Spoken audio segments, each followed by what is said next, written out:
Hello, I'm Robert Mackenzie at the Harper Library of the University of Chicago, where again this week a distinguished group of guests have come together to see and to discuss the latest film in Milton Friedman's series, Free to Choose. His subject this week is equality. Is it a desirable or a possible goal for society? What do we mean by the term equality among people? And has the phrase, all men are created equal, acquired a meaning which would not be approved of by the Founding Fathers? Well, judge for yourself as you see this week's film.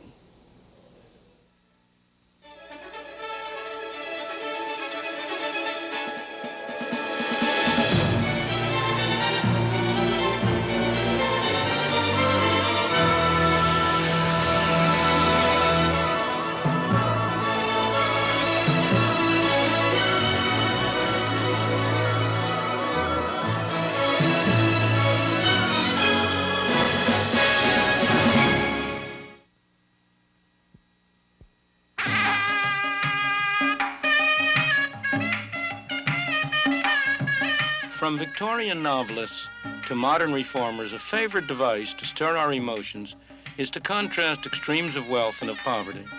We are expected to conclude that the rich are responsible for the deprivations of the poor, that they are rich at the expense of the poor.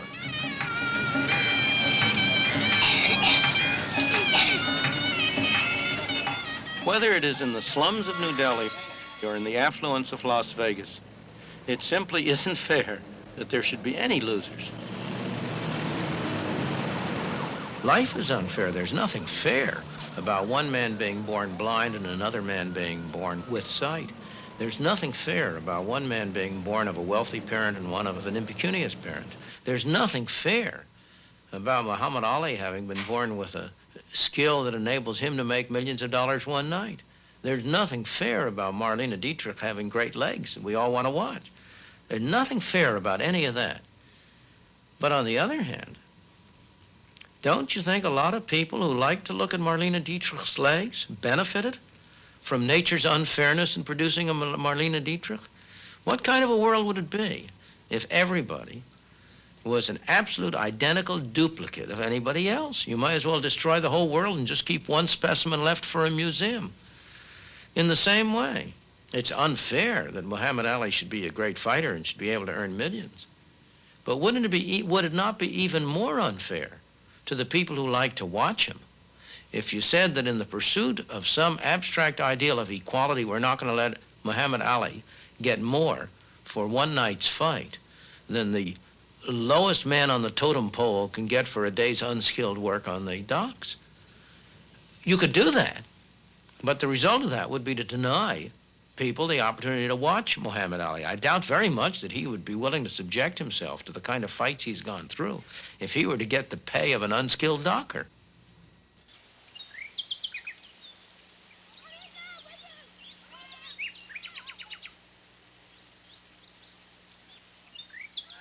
This beautiful estate, its manicured lawns, its trees, its shrubs, was built by men and women who were taken by force in Africa and sold as slaves in America.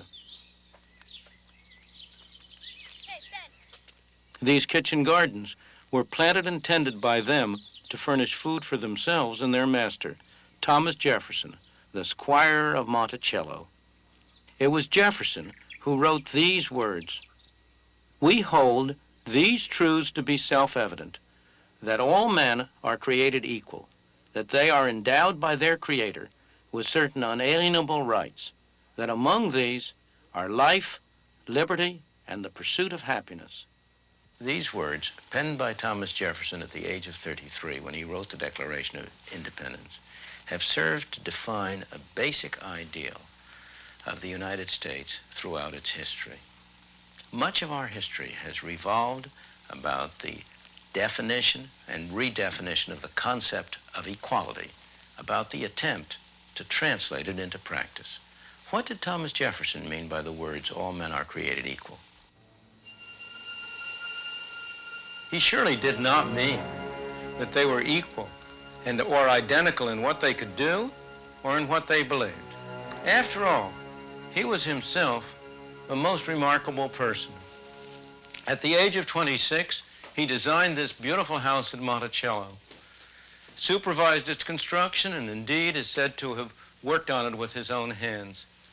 He was an inventor, a scholar, an author, a statesman, governor of Virginia, president of the United States, minister to France.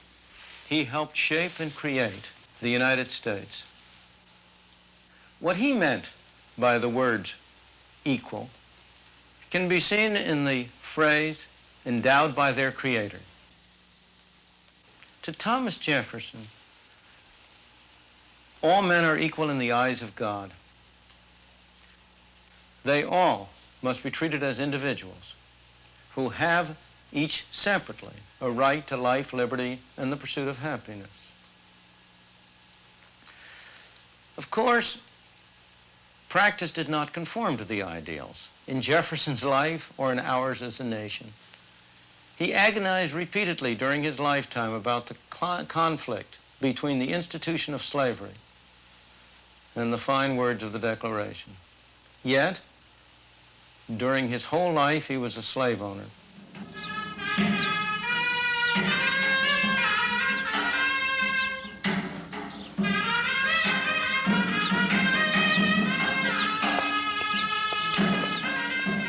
This is the city palace in Jaipur, the capital of the Indian state of Rajasthan.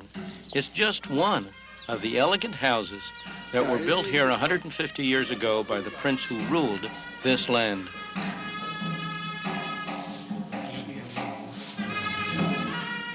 There are no more princes, no more Maharajas in India today. All titles were swept away by the government of India in its quest for equality.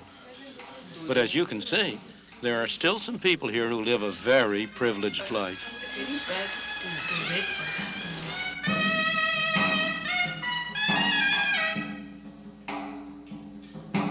The descendants of the Maharaja financed this kind of life, partly by using other palaces as hotels for tourists. Tourists who come to India to see how the other half lives.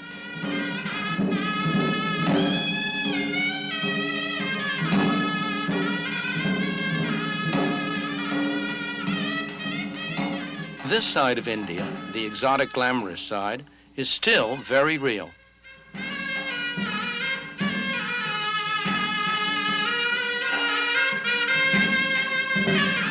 Everywhere in the world, there are gross inequalities of income and wealth. They offend most of us. A myth has grown up that free market capitalism increases such inequalities, that the rich benefit at the expense of the poor. Nothing could be further from the truth. Wherever the free market has been permitted to operate, the ordinary man has been able to attain levels of living never dreamed of before. Nowhere is the gap between rich and poor. Nowhere are the rich richer and the poor poorer than in those societies that do not permit the free market to operate, whether they be feudal societies where status determines position, or modern centrally planned economies where access to government determines position. Central planning was introduced in India in considerable part in the name of equality. The tragedy is that after 30 years, it is hard to see any significant improvement in the lot of the ordinary person.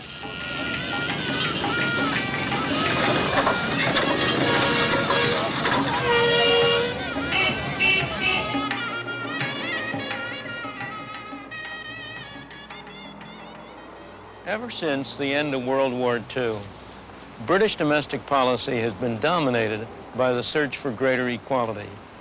Measure after measure has been adopted, designed to take from the rich and give to the poor. Unfortunately, the results have been very different from those that were intended by the high-minded people who were quite properly offended by the class structure that dominated Britain for centuries.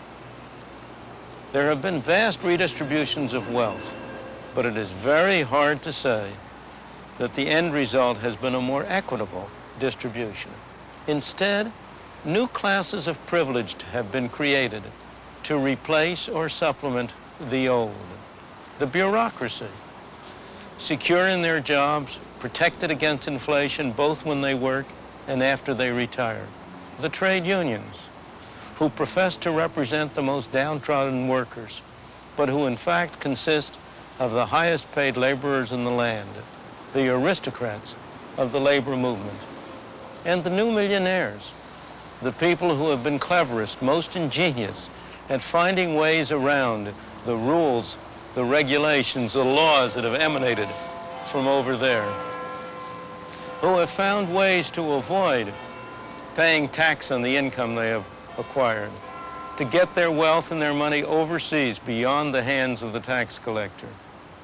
A vast reshuffling, yes. A greater equity, hardly.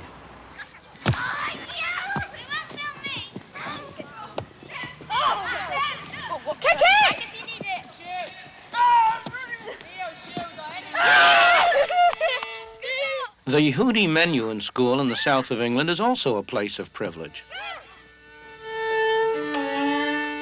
Musically talented children from all over the world compete for a chance to come here to study.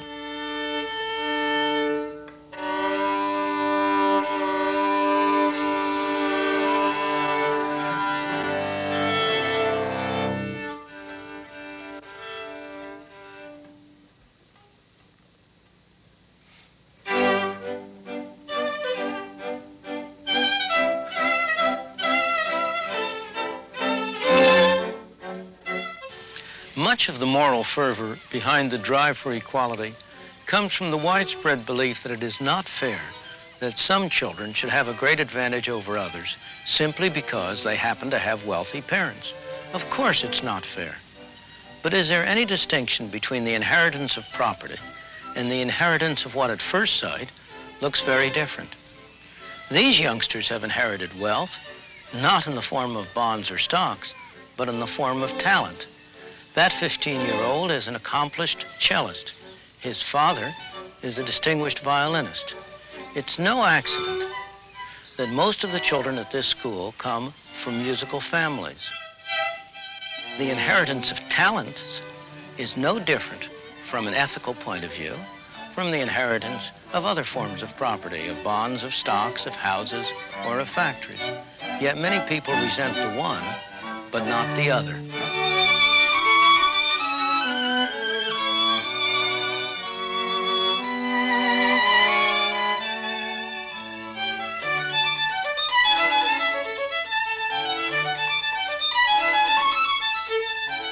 Or look at the same issues from the point of view of the parent.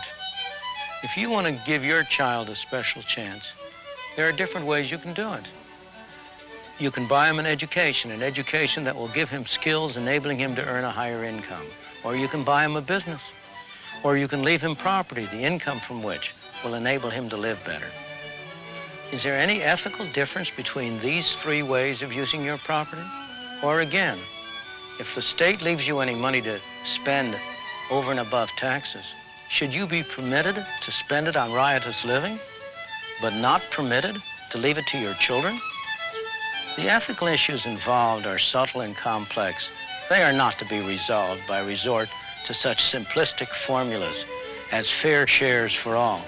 Indeed, if you took that seriously, it's the youngsters with less musical skill, not those with more, who should be sent to this school in order to compensate for their inherited disadvantage.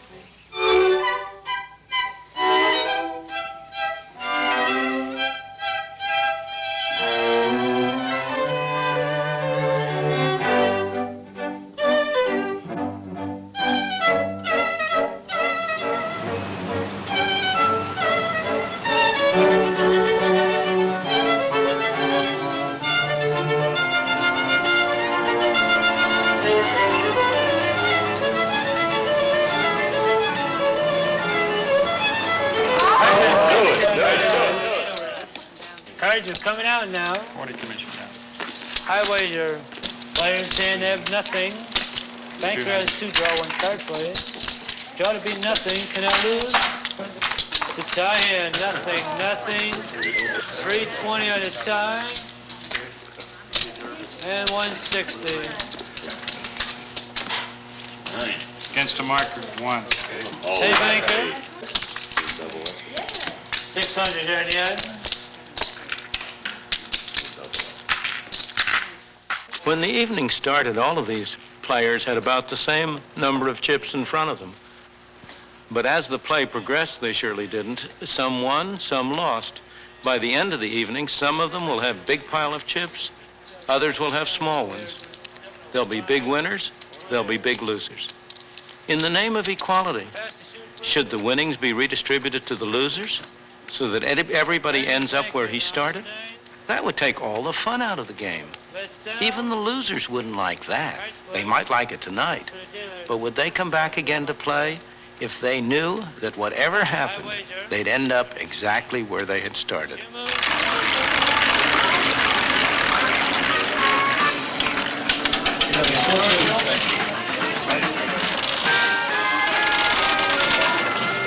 We're only 1 minute away from double jackpot time. When we're into double jackpot time, watch the double jackpot board. With the number of your slot it is just one double jackpot. Now select your favorite machine, check your change, and listen to the horn after the countdown. When you hear the horn. But what does Las Vegas have to do with the real world? A great deal more than you might think. It's one very important part of our life in highly concentrated form. Every day, all of us are making decisions that involve gambles. Sometimes they're big gambles, as when we decide what occupation to pursue or whom to marry.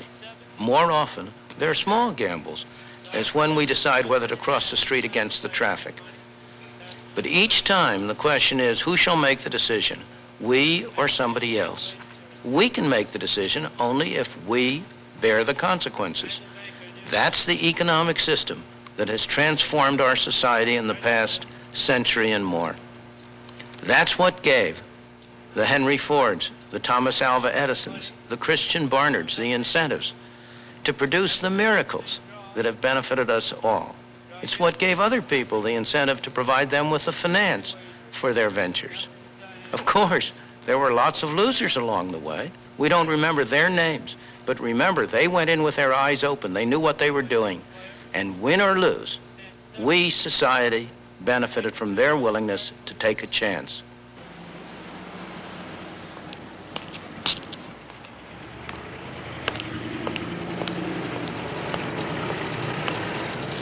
Lance Van Orman has an idea. He's taking a chance. Who knows? I suppose it's possible that we might all benefit from it one day. But that isn't why he's taking a chance. He's doing it just because he wants to get rich.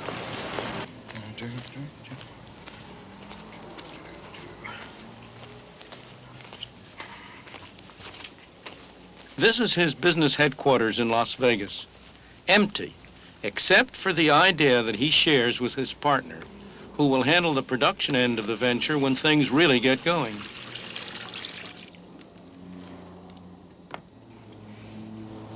Well, the idea is that if you have an oil spill in the ocean or in the river, you want to try and get it under control. And what I'm going to simulate here is put some of this oil down. There's your oil spill of major proportions. Now, this product, what I can do is, unfortunately, what I can't show you here is that if you put this product down with the application system, you ring the oil spill in such a manner. Now, the application system will make it much finer and it'll control this. And I don't know if you can see what's happening to the oil yet, but it's just literally being drawn into this stuff. Now, as I spray it across the top, now it's starting to draw it in. Now, I've got way more than I need. This controls like 10 times its weight in oil. And it will not sink. It's been chemically treated, it's cellulose. It's been chemically treated so that it will, in fact, not do anything with the water. It hates water, but it loves oil. And I don't know if you can see. We have containment devices, and that's what we're going to use this with. Now, you can see that it's just taken a very little amount of this oil-absorbing product, which we call oil eater, to pick this up. Now, the nice thing about it is But after that oil spill is there, we have the system to do what I'm doing with my hand, and that's pick all this up. There's the oil out of the product. Now, if you want the oil back, that's not a big problem if I can keep it all under control. The oil will come out, and there we go, allowing it. I don't know if you can see. There you go. Now, what I've done is I quit my regular job, and I mortgaged everything I've got, and it's quite a risk to do this, but the product works. You can see it works. And when it goes, I'm going to make millions. It's compatible with a lot of other products and a lot of other systems that are on the market. So the money factor is the main thing. It's the kind of thing that when you see it, you want to take the risk. It's just that kind of thing. You know you're going to make a lot of money. You know, people talk to me and they'll say, yeah, but you're crazy. You don't have a job. You don't know where the next paycheck's going to come from. As a matter of fact, I think maybe I've got $10 in my pocket right now. But I don't worry about it because I get up in the morning and it's my world. I own it. I can sit back and say I'm losing, or I can sit back and say I'm winning. And I can go out and change the odds in my favor.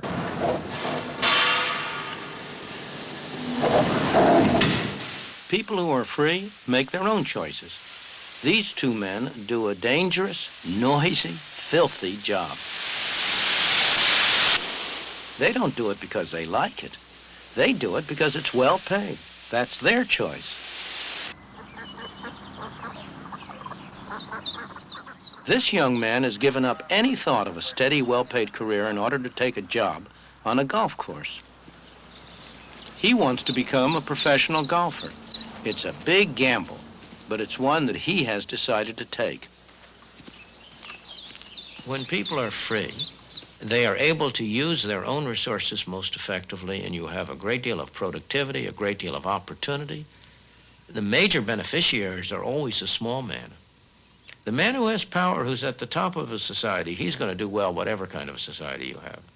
It's the society which gives the small man the opportunity to go his way, which is going to benefit him the most. And that is why, if you ask, where in the world do ordinary people have the greatest opportunity for themselves and their children? It's not in Russia. It's not, on the other hand, in India. It's in places like the United States, like Hong Kong, like Britain, as it was. Not so clearly Britain as it is. For much of this century, the British have tried to use the law to impose equality, with very indifferent results. The failure of the drive for equality is not because the wrong measures were adopted, not because they were badly administered, not because the wrong people administered it. The failure is much more fundamental. It is because that drive goes against the most basic instinct of all human beings. In the words of Adam Smith, the uniform, constant, and uninterrupted effort of every man to better his condition, to improve his own lot, and to make a better world for his children and his children's children. When the law interferes with that pursuit, everyone will try to find a way around. He will try to evade the law, he will break the law, or he will emigrate from the country. All of those things have happened in Great Britain. There is no moral code that justifies laws fixing prices or fixing wages or preventing a man from earning a living unless he joins a union and submits himself to the discipline of the union, or forcing you to buy more expensive goods at home when cheaper goods are available from abroad.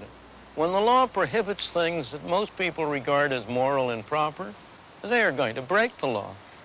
Only fear of punishment, not a sense of justice, will cause them to obey the law. And when people start breaking one set of laws, there's a strong tendency for the lack of respect for the law to extend to all, even to those which everyone regards as moral and proper laws against violence, theft, vandalism. Hard as it may be to believe, the growth of crude criminality in Britain owes much to the drive for equality. In addition, that has driven some of the ablest, best trained, most vigorous people out of Britain, much to the benefit of the United States and other countries that have given them a greater opportunity to use their talents for their own benefit. And finally, who can doubt the effect which the drive for equality has had on efficiency and productivity? Surely, that is one of the main reasons why Britain has fallen so far behind its continental neighbors, the United States, Japan, and other countries, in the improvement of the economic lot of the ordinary man over the past 30 years. Everywhere and at all times, economic progress has meant far more to the poor than to the rich. Wherever progress has been achieved, it has relieved the poor from back-breaking toil. It has also enabled them to enjoy the comforts and conveniences that have always been available to the rich.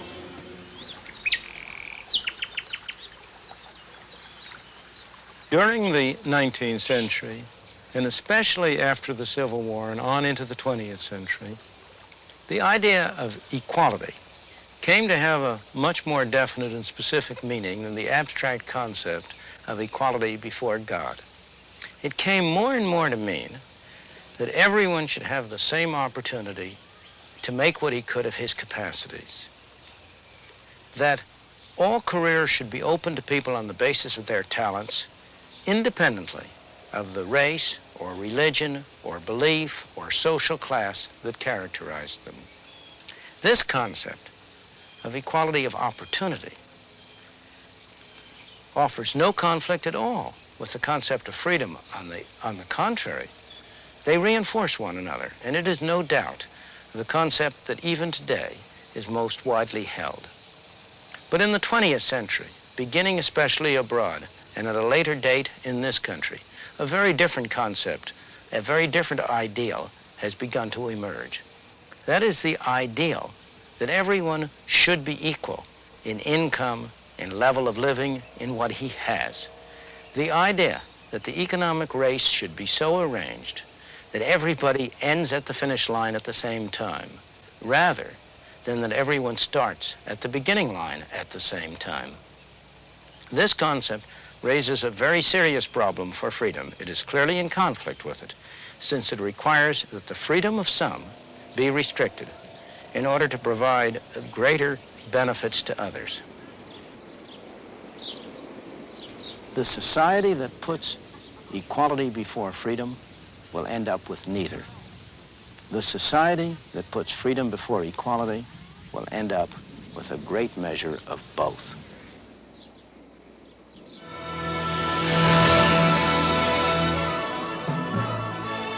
Provocative stuff. And we now join our guests here at the University of Chicago. Mr. Friedman is right that all over the world people are beginning to stir and are striving for a measure of equality, for a measure of justice. But I think he demeans and trivializes those struggles when he tells us all that we can't all have Marlene Dietrich's legs. Moreover, he confuses us by using the term freedom. I think what Mr. Friedman means by the term freedom is economic license. And economic license, the economic license of those who control property and those who control capital has in fact been a threat not only to equality, but a threat to the freedom of peoples all over the world, and not only in Europe and in the United States, but in Africa, in Asia, and in Latin America. Let me get two other reactions now to that idea, that this new ideal of equality, equality in this world's goods, represents a very serious threat to freedom. Peter J. Well, first, as the only British person on this panel, perhaps you would allow me to say in passing that I think that many of the things which Professor Friedman says about The British experience in the last 30 years are a gross distortion and a gross travesty of what's actually gone on in Britain, and I hope that we'll have an opportunity to come back in the course of the discussion. Very much. But I think that your question brings up what is, to me, the absolutely central confusion in the exposition that we saw in the film. And I'm a great admirer of Professor Friedman. I've studied him, I've listened to him, I've debated with him, and always before I found him at least clear, even when he's been wrong. Today I found him grossly confused, and in this specific and all-important respect. Is he telling us that absolute equality is a mistaken objective, in which case I think he's tilting at windmills, he is attacking a straw man. There is almost nobody on the other side of that argument. Or is he saying that any concern at all by societies and governments with reducing inequality is mistaken, is not only in conflict with freedom and efficiency and other human objectives, but is absolutely wrong, in which case I think he's talking absolute nonsense. His arguments tend to support the first rather platitudinous proposition that absolute equality, still less absolute sameness, is a foolish and exaggerated objective. His arguments do not at all support the second claim that it is wrong to concern oneself with distribution of income and wealth and reducing inequality at all. First of all, I would disagree violently with the notion that the people are stirring. A very small handful of intellectuals have generated an enormous amount of noise. When I look at opinion polls, particularly if I look at opinion polls of blacks in the United States, most blacks in the United States do not take any strong position in favor of equality of results. In fact, most of the polls that I've seen of blacks put them, if you want to use this expression, very well to the right of most intellectuals on most of these social issues. It is not the people who are stirring, it is a handful of intellectuals. The question is not absolute equality, it's a question of what concept of equality you're aiming at, whether you're getting it absolutely or to one degree or the other. Are you aiming at a concept of equality of opportunity at the outset, or are you aiming at a concept of equality of results? It's also not a question of whether it's material goods only. Whether it's material goods, status, or whatnot, again, the same question comes back. Are you thinking about equality of opportunity, prospective equality, or are you thinking about retrospective results at the finish line? And I think that's the crucial distinction. What I mean by equality is the concept I would like to see pursued is a concept that Tom Sowell just discussed of equality of opportunity. The concept that increasingly is being taken up by the intellectual community is equality of results. Now, nobody, and I agree with Peter, nobody means identity. Well, nobody, you said so on the film. You said so yourself. Absolutely. Nobody. All that argument about we produce one human prototype and put him in the museum, right. That's exactly what you said. Nobody, when you press him, will say he means identity. And yet, if I take the logic of their argument, almost all the logic of such arguments proceeds as if identity were achievable, as if there were some way in which you could measure individual equality. As Tom Sowell was saying, you have to ask, in what direction are they moving? See, the fundamental distinction between you and me on this, I believe, is a very different one. I think there's all the difference in the world between a social or governmental system in which 90% of the people tax themselves to help 10% who are in distress, and a system in which 80% of the people in the middle try to tax the 10% on the top in order to help the 10% at the bottom. What you end up doing is you end up, Mr. A and B in the ancient story of the forgotten man, you end up with A and B imposing taxes on C to help D, and some of it, after all, in the process, Milton, gets in the hands of A and B. You're dodging the fundamental issue which was brought up by Tom Sowell. Are you saying to us that the only form of equality that one's entitled as a society, in your view, to be concerned with is equality of opportunity, and any concern with inequalities of result is illegitimate, that any inequality, however great, provided it's thrown up by a free market system and not by a caste system or a feudal system of which kind you disapprove, that any concern with that is wrong? Are you saying that, or aren't you saying it? Because it's all important. Concern with whom? By whom? Concern by the society. The society doesn't have concerns. It has governments, it has laws, it has parliaments. Only people have concerns. People do certain things through government. And I'm not going to talk about society having values. Society doesn't have values. People have values. All right. Is it wrong for people to be concerned about inequality? It is not wrong for individuals in their private capacity to be concerned. Anybody who is really concerned can do something about it on his own. Is it wrong for them to elect governments which do something about it? You yourself It's not wrong for them to elect. You yourself have supported a negative income tax, which is a way of doing something about inequality. It's not wrong for us to do something through government about distress. Yeah. But there's a fundamental distinction between relieving distress and doing something about inequality. I see no justification whatsoever for cutting down all the tall trees in order that there be no tree in the forest that is taller than the other. When you say that it is wrong for government to intervene in the free enterprise system to do something about inequality, you evoke a model of a free enterprise system which does not exist and has never existed to a significant extent in history or anywhere in the world. That so-called free enterprise system has always used government. The entrepreneurs of that free enterprise system have always used government, and the question that you raise is whether other people can use government to achieve their ends. The free enterprise system, as it is spread around the world, as it is spread to Asia and Africa and Latin America, has spread through the force of arms, among other things, and those arms were wielded by governments. That was government intervention under the name of the free enterprise system, but a government intervention which destroyed the freedoms of many people, not least of which are the people of Chile. I agree with you that everything called free enterprise is not free enterprise. I agree with you that many things have been done under the name of free enterprise that are not consistent with free enterprise. I agree with you, and we stress over and over again in this series, that whenever businessmen have the chance, they will, of course, use government to pursue objectives which may or may not be in the interest of the public at large. But you always are talking about mixed systems, and I challenge you to find a single example in history at any time of any society where people have been relatively free, and I don't mean merely what you call merely economic freedom. I mean freedom in the full sense. I mean freedom of individuals to pursue their own objectives, their own values, to live their lives. I want you to name me any society in which you've had any large measure of that freedom, where capitalism and free enterprise has not been the predominant mechanism for controlling economic activity. Not the sole mechanism, but the dominant one. I want you to name me one exception. Your conception of freedom, does that apply in Chile today? Where the Chile is not politically free. Chile today does not have political freedom, and I do not condone, but let me go on for a moment, if you will. You raise the question, let me answer it. Chile is not a politically free system, and I do not condone the political system. But the people there are freer than the people in communist societies because government plays a smaller role, because the free enterprise that has been emerging has been cutting down the fraction of the total income of the people spent by government, because unemployment has been going down, output has been going up, food production has been going up. The conditions of the people for the first, not for the first time, but in the past few years, has been getting better and not worse. They would be still better to get rid of the junta and to be able to have a free democratic system. What I have said, and what I repeat here, is that it's a necessary condition. You cannot have a free society, in my opinion, and I know no counterexample, and I challenge you to produce one. You cannot have a free society unless free enterprise could be whole Chile, plays a we won't get substantial beyond that. role. Let me come back, though, to your theory of equality, Milton, because I'm confused about it. You say there is a widespread demand for equality of material condition. Absolutely.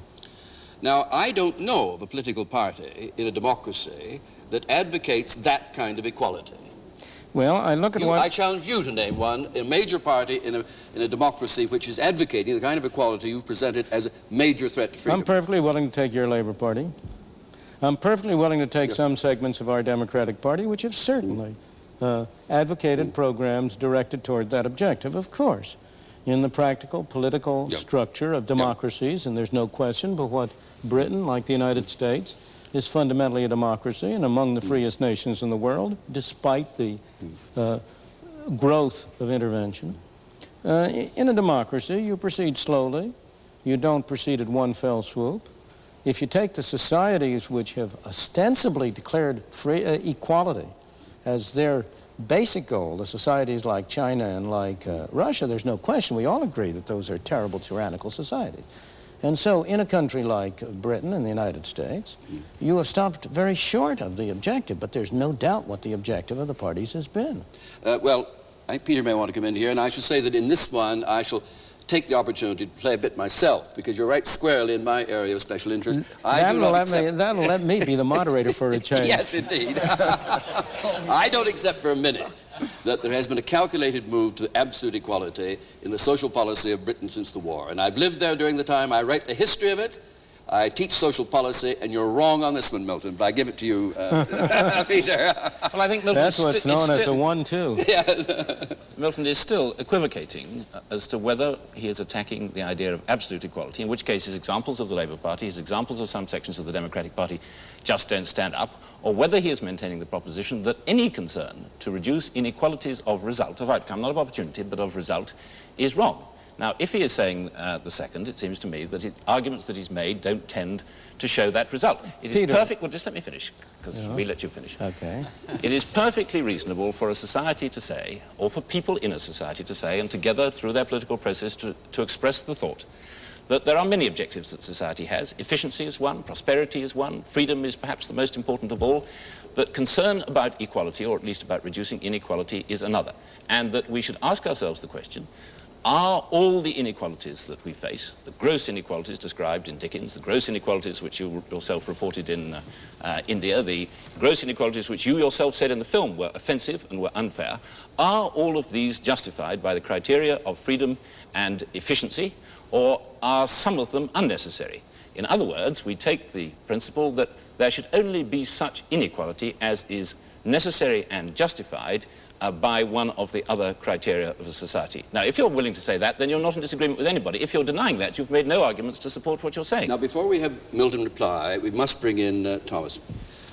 I think we're talking at cross purposes. On the one hand, we're talking about results that we're hoping for. On the other hand, we're talking about processes that we're setting in motion.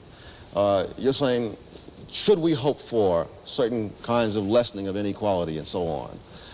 The real question, the political question is, shall we set in motion certain processes because we hope for that? And do those processes enhance or reduce freedom? And I think the argument that Milton is making, certainly the argument that I would make, is that the attempt at doing these things, and it doesn't really matter, it's a complete straw man to talk about absolute inequality. No, not yes, at all. Yes, it is, no. Absolutely. Throughout the film, this is the straw man he brings up in order to say how ridiculous to have absolute equality. And then he goes on to say how ridiculous to have my whole point is homogenization as well. As a result, you see, that you set up processes whose end result may not be any more or less inequality than exists now, but the question is, those processes may indeed reduce freedom greatly. I would go beyond the question of equality and put it more generally, that any process to ascribe any status to any group of people, equality, inferiority, superiority, must necessarily reduce freedom, because whatever the government wishes to ascribe to any group, whatever place, to use the phrase that was very common in the South, that blacks should have their place, whatever place the government is going to assign to people, that place will not coincide, that place will not coincide either with what all those people are doing or with how others perceive all those people, because there's too much diversity among human beings. To maintain any system of ascribed status from the top is going to mean reducing people's freedom across the spectrum. That's the point. People have an ascribed status. It isn't as if government, by its intervention, creates it. People are born into this world in a given sector of a society, and many, many of them are born at the bottom of the society. The argument about equality of results was an argument that was linked to equality of opportunity. People recognized that unless there was a degree of equality in a degree of enough food, enough security, access to education, unless these things were available to all children, then equality of opportunity was merely a mockery. That's why equality of results became an issue, and it became an issue for black people in the United States, and they expressed their concern, No, whatever the opinion You expressed polls, it, damn it, look. No, they did not. They did not. They damn expressed Francis, finish it and then reply. They expressed their will by their extraordinary participation in a protest movement that began in the late 1950s and didn't end until the 1960s. Intellectuals were not in that protest movement. You want me to answer, or do you want to keep Black people on? were in that protest. Do you want me to answer? I finished. Good. Black people have never supported, for example, affirmative action, quotas, anything of that sort. Wherever polls have been taking a black opinion on such matters of should people be paid equally or should there be this or that, black people have never taken a position that you describe. So it is not a question of what black people chose to do. It's what you choose to put in the mouths of black people. It is what you choose to project. It is not what any black people have ever said anywhere that you can put your finger on. It's what you choose to put into the mouth of the pollsters, as far as I can see. I Look at the leadership of the black community. Like most people, I have never seen a pollster. If you look at the leadership of the black... But I want to go back to I want to carry it back to the earlier point. Number one, there's no question about what equality of results, if it comes about through a framework of freedom, is a desirable result. Number two, I argue in the film, I've argued here, that in point of fact, you get greater equality of actual results by a system under which people are free to achieve unequal results. That for the poor people of the world that Francis Fox Piven was talking about, the most effective mechanism for enabling them to improve their status is not a governmental program which seeks to ascribe to them certain positions, which seeks to provide them with certain goods and services, but a governmental program which tries to eliminate arbitrary barriers to advancement. I would say that in this world, the greatest source of inequality has been special privileges granted by government. That government, you may talk a great deal, there may be a lot of talk about how we're going to eliminate inequality. But if you look at, go back to your case of Britain, is there any doubt that one of the effects of governmental intervention in Britain has been to create new opportunities for special classes?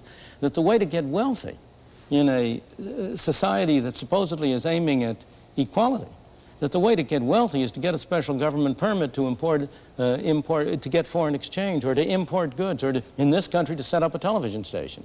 Those are the ways in which you get inequality. Well, I think, Milton, you grossly misrepresent the British experience, and here perhaps I might make the points. First of all, the burden of taxation in Britain is lower, and has been for many years, than in any other of the countries of the European community, the overall burden of taxation. Secondly, you will immediately come back and say, but the marginal rates of personal taxation have been extremely high. Perfectly true, but not as high as they were in the United States until the early 1960s. It's interesting to note in passing that when the United States reduced its 90% maximum personal rate to 50%, the rate of economic growth in the United States, and I'm not suggesting cause and effect, fell from the previously very low rate of 2.5% a year to about 0.4% in the period since, so that any notion that there is an absolutely one-for-one relationship between the degree of personal taxation and efficiency is wholly mythical. Well, thirdly, I tell you what you can do with statistics. Well, you ought to look at the facts. It's easy to make glib remarks about statistics. Look at the fact that in Britain, over the last 30 years, during which period, according to you, Britain has been crushed by egalitarianism, whereas the United States has been soaring away in a glorious state of liberty, the rate of economic growth in Britain has been faster than that in the United States. How do you explain that? First of all, I have to look at what the figures mean in Britain. I have to look at the way in which... First you ought to look at them. And then... I have looked at them, and you realize that in judging output in the government, that's judged in terms of cost, not in terms of product. And what I really ought to look at is not the rate of growth of GNP as the statisticians measure it, but the consumption available to people in forms which, as people value it, ultimate consumption. If I look at that, I get a very different picture. The statistics are very, very, as you know very well, are very easy to use. They can be used to throw light, or they can be used to cast confusion. One should look at facts. I agree with you. Facts are that the amount of goods and services consumed by the government as a proportion of the national output are no higher than Britain than they are in the United States, and haven't been any time since the war. They have risen very sharply. Which may be the explanation of the low rate of growth in the United States. They have risen very sharply. It has risen very sharply in the war. In both Since the war, in both countries. Yes. It is higher in Britain than it is in the United States, properly measured. In both cases. The proportion, excuse me, I want to take total, excuse me, that again is a statistician's nightmare. No, we have to look at total government spending. You were the one who was talking about whether or not people have freedom to choose how their money is spent. The transfers, which is pensions and other payments from government, leave the freedom as to how the money is spent in the hands of private individuals. It's only the direct consumption of goods and services where the bureaucrats are making the decisions. It leaves the decision for freedom in the hands of the recipient, but not in the hands of the... Gentlemen, back in my chairman's role, can we leave the statistical debate? Fascinating, I'm sure it is. I want to make the point, Milton. It seemed to me, and I am not British, I'm Canadian, having lived a great deal in the UK, it seems to me that you really have most unfairly used the UK as a whipping boy in the last third of your film.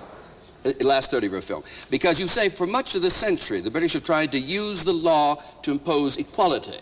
Now, the Conservatives have been in office for 65% I am not a partisan. I am not a partisan. You're not, but let me finish it.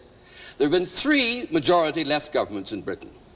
And it is not the case at all that, unlike other parts of Europe, there has been consistent policies aimed at equality. Taxation is lower. There's no wealth tax. There's a wealth tax in 8 other Western European countries. Capital gains tax came in only 10, 15 years ago. But let me take your case. First of all, conservative labor, that's not the issue. I have argued again and again. I do Well, the again. conservatives not pursued equality. I do in a book which is associated with this series. I make the point that the policy of Britain in the past 60 or 70 years owes more to the philosophical idea of the Tories of the 19th century than it does to the ideas of Karl Marx. In the United States, in the 1930s, the Socialist Party never garnered more than a few % of the vote, but it was the most influential political party in America because its policies were adopted by both the Republicans and the Democrats. In the same way, what you have to look at is not whether the Conservatives or the Labor Party is in power, but what were the basic philosophy and ideas, the ideas of Fabian socialism, of Tory paternalism, were being affected by both the Tories and the Labor Party. There will be some very surprised Tory politicians and some very surprised voters to hear what you say. But let me give you another example of the way you're playing fast and loose with the facts. You talk about crime in Britain. I mean, crime in Britain is a tiny fraction of what it is in the United States and has been throughout that period. That's when you true. say that we're so egalitarian and you're so free. You talk about able people being driven out of the country. More qualified people are living and working in Britain than at any time in the last 150 years of our history. Now, this is largely because of the granting of independence to the colonies, the loss of empire, if you like. But in fact, for example, doctors, which are endlessly talked about, more British trained doctors are now working in Britain than at any time in our history. It's also true that the physicians leaving Britain, emigrating from Britain, tiny amount to minority. one-third as many as the number of people graduating each year from your medical I schools. think it's a mistake to...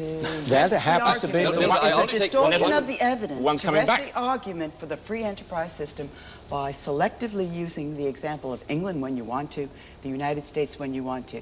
The test of your argument about the free enterprise system and its capacity to produce both freedom and greater equality, to relieve poverty, the test of that argument has to be made everywhere that the free enterprise system has been extended, has penetrated. The test of your argument is not only in what happened to England and the ostensible decline or not the decline of the English economy or what happened in the United States.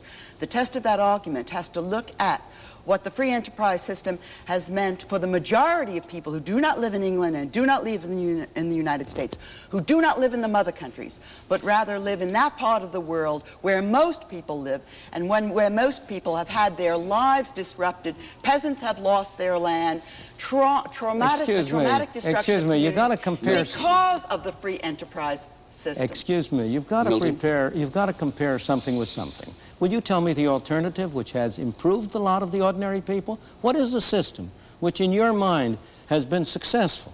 Most people, through most history, have lived in tyranny and misery. It's only a very tiny minority at any time that have been able to escape from it.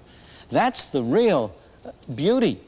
That's the real achievement. Now, will you tell me what the alternative system is which has achieved? Well, tell me what. Excuse me. And I say that elsewhere in the world. What's the alternative? What's the alternative? What's your alternative? The free enterprise system is of itself not an alternative because, as you agree, it does not exist. We are arguing really to defend those interventions which have been made by government on the behalf of people in an effort to reduce inequality, in an effort to reduce oppression. And tell me, which of those are you defending in which of these countries where those interventions have benefited the masses? In most of the countries where you have departed from the free enterprise system, you have had a small class benefited at the expense of the masses. If you take the African countries, which have become one-party dictatorships, are you going to tell me they have benefited the masses? I'm astounded by the examples of the third world that are brought into here. Those parts of the non-capitalist world in which the capitalist system has penetrated are typically higher income places than those parts where they haven't. Are you talking in any kind of testable hypothesis, or is it just axiomatic that it's so? Because the studies that I've seen indicate that those countries where capitalists have never gone near them are poorer than they've ever been. They were poor before the capitalists got there, they were poor while the capitalists were there, and they're poor after the capitalists have left. Measures of wealth are not measures of the wealth of a people. They are measures, rather, of gross national product.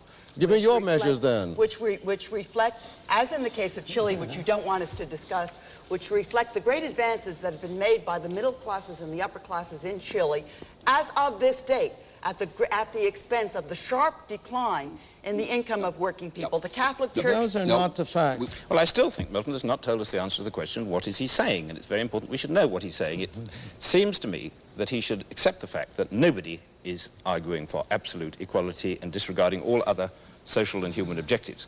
He should accept that it is perfectly reasonable, widely endorsed, and perfectly logical for people to say, amongst other social political objectives, reducing inequality is a perfectly sensible one, and that in those cases where you can show that you can get a big gain in equality for only a very small loss in freedom or only a very small loss in efficiency, that is a sensible and legitimate thing to do, and if it involves government action by, for example, income tax or negative income tax, that is a perfectly proper and sensible thing to do. And if he's denying that, then I still say he's given us no moral or ethical arguments to explain why he is denying that perfectly proper concern with equality along with freedom, efficiency, and other human objectives. The answer to that is that you can only serve one God. And that stating that there are many of these objectives is evading the fundamental issue. In addition to that, as an empirical matter, the attempts to achieve equality along your lines, to lessen inequality, have generally backfired. They have generally reduced freedom without, in fact... In Germany? Yes. In Japan? Yes. In France? Take the Japanese case, which is a marvelous case. Not now, but 1867, after the Meiji Restoration. Right now. Hell with 1867. Well, the reason for taking it then is because you had a far greater measure of free enterprise then than you have had more recently. That's my point. In almost all cases, the way to promote equality is the same as a way to promote, as an outcome, is the same as a way to promote freedom. If you promote freedom, if you remove arbitrary obstacles, you open the way for people to use their resources, you will end up, in my opinion, and I think the empirical evidence is overwhelmingly on this side, you will end up with both more freedom, more prosperity, and more equality. You're a closet egalitarian, really, then. You not. Support the objective. I would like to... There's an enormous difference between liking to see a result and being in favor of a particular method of achieving that result. Because if I were wrong, if freedom led to wider inequality, I would prefer that to a world in which I got artificial equality at the expense of freedom. My objective, my God, if you want, is freedom. The freedom of human beings, of individuals, to pursue their own values. That will also well, there we leave this discussion at the University of Chicago. I hope you'll join us for another edition of Free to Choose.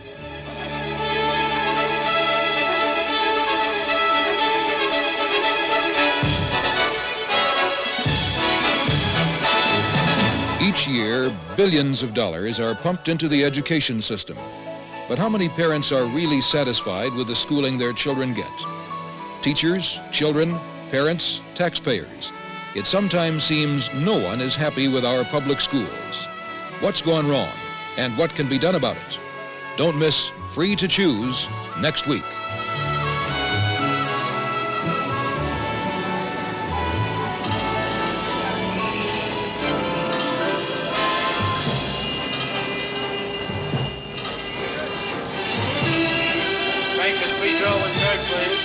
Try again with more. Fire. Put the hand this time. Fire.